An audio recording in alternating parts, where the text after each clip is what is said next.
رحمۃ اللہ وبرکاتہ۔ معزز حضرات، اسلام ایک مکمل دستور حیات ہے۔ زندگی کا کوئی شعبہ ایسا نہیں جہاں اسلام نے اپنے ماننے والوں کی رہنمائی نہ کی ہو اور اس کے متعلق رہنما اصول نہ بتائے ہو۔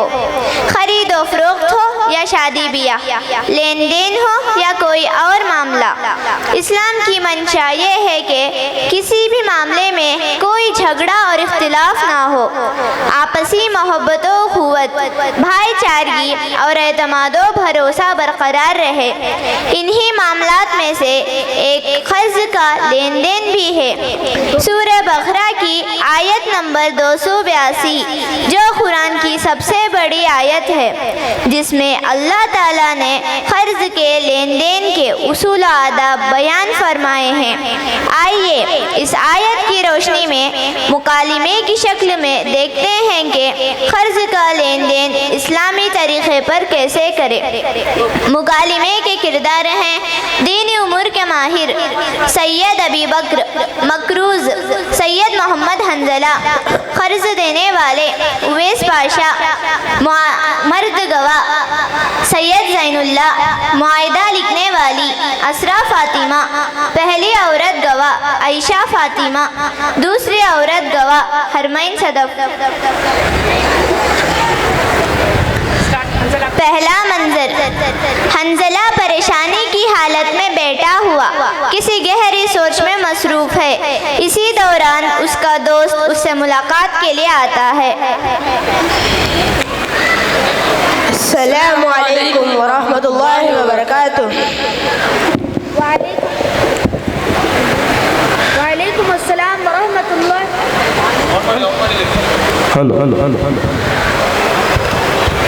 وعلیکم السلام ورحمۃ اللہ وبرکاتہ۔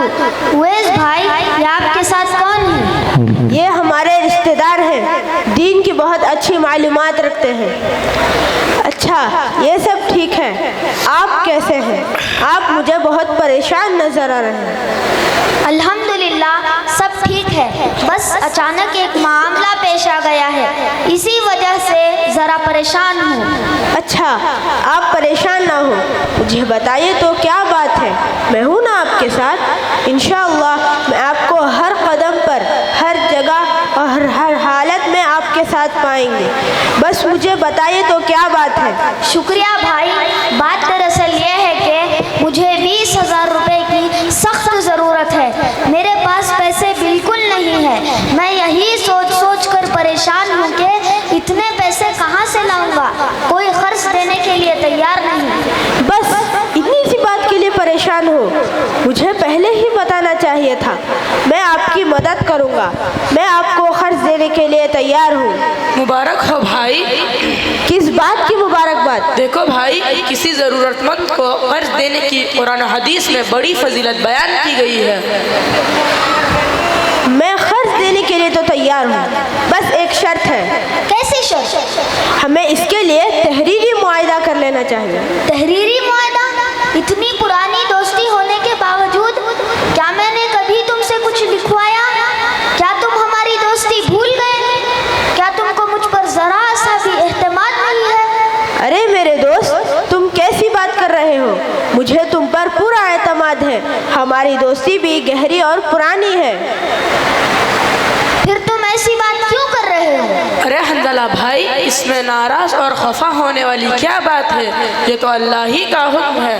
قرآن میں اللہ تعالیٰ فرماتا ہے، یا ایہا الذین آمنوا اذا تداینتم بدین الی اجل مسمى فاکتبوہ۔ اے ایمان والو، جب تم کسی معین مدت کے لیے قرض کا لین دین کرو تو اس کو لکھ لیا کرو۔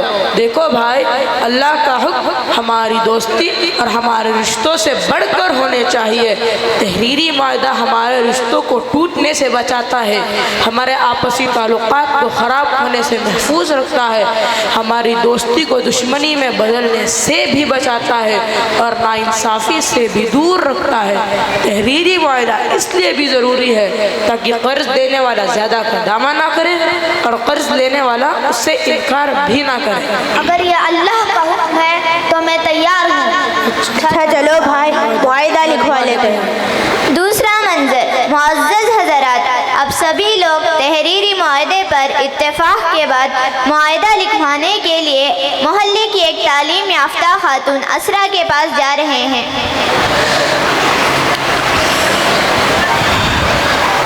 السلام علیکم ورحمۃ اللہ وبرکاتہ۔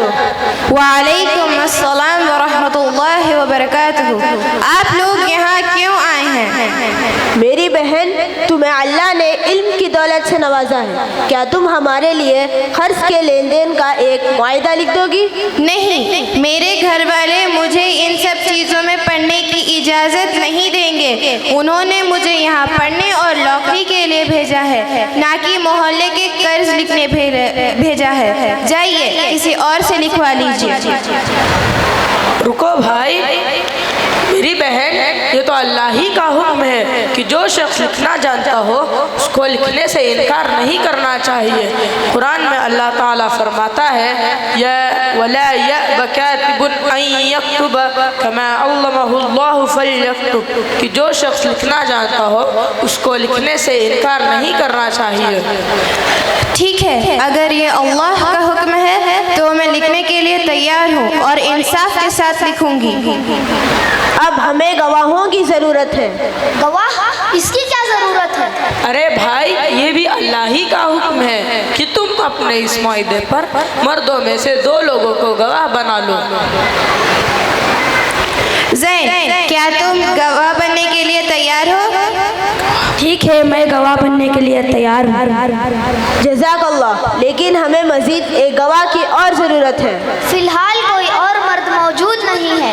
کوئی بات نہیں، اگر 2 مرد نہیں ہیں تو 1 مرد کے بدلے میں 2 عورتوں کو گواہ بنا لو، یہی اللہ کا حکم ہے۔ جیسے کہ قرآن پاک میں اللہ تعالیٰ فرماتا ہے وَاسْتَشْهِدُوا شَهِيدَيْنِ مِن رِّجَالِكُمْ فَإِن لَّمْ يَكُونَا رَجُلَيْنِ فَرَجُلٌ وَامْرَأَتَانِ مِمَّن تَرْضَوْنَ مِنَ الشُّهَدَاءِ۔ عائشہ، کیا تم فعلی گواہ بننے کے لیے تیار ہو؟ ہاں، میں گواہ بننے کے لیے تیار ہوں۔ شکریہ، لیکن ہمیں 2 عورتوں کی ضرورت ہے جو گواہ بن سکے۔ ایسا کیوں؟ ایک عورت بطور گواہ کیوں کافی نہیں؟ کیا آپ کو اس میں کچھ ناانصافی سا معلوم نہیں ہوتا؟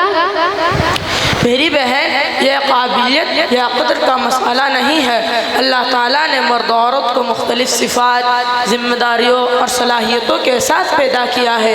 ہمارے لیے اسی میں عافیت ہے کہ ہم اللہ تعالیٰ کی طرف سے عطا کی گئی صفات اور صلاحیتوں کو اسی کے حکم کے مطابق استعمال کریں۔ یہ ہدایت اور قانون بھی اللہ تعالیٰ ہی کا بنایا ہوا ہے۔ یہ حکم عورتوں کے تحفظ اور سہولت کے لیے ہے۔ حرمین، کیا تم دوسری گواہ بننے کے لیے تیار ہو؟ ٹھیک ہے، میں دوسری گواہ بننے کے لیے تیار ہوں۔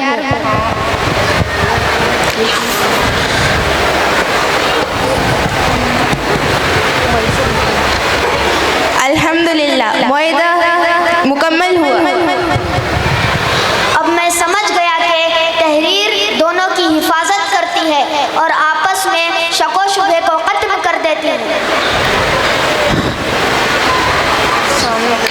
ہم نماز، روزہ، زکوٰۃ اور حج میں اللہ کی اطاعت کرتے ہیں تو قرض کے معاملے میں کیوں نہیں؟ معاہدہ رشتوں کو ٹوٹنے سے بچاتا ہے، اطاعت میں برکت ہے۔ تحریر آپسی اعتماد کو مضبوط کرتی ہے۔ اللہ کی اطاعت لین دین میں سکون و راحت لاتی ہے۔ گواہی دینا ایک ذمہ داری ہے۔ اسلام ہر ایک کو عزت دیتا ہے۔